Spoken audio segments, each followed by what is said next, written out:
In today's video, we're gonna take a look at how to see private Twitter accounts without following them. So this is gonna be a quick and easy tutorial. So let's get straight into it. Firstly, let's head over to Twitter.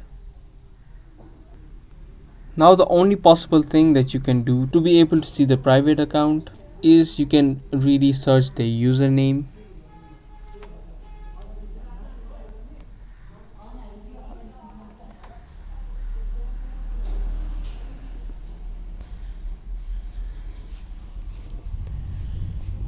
You can search their username, and if they have been tagged in any of the posts, you can see them right here. But if they haven't, you would not be able to see any of the posts that they have posted or the tweets they have posted.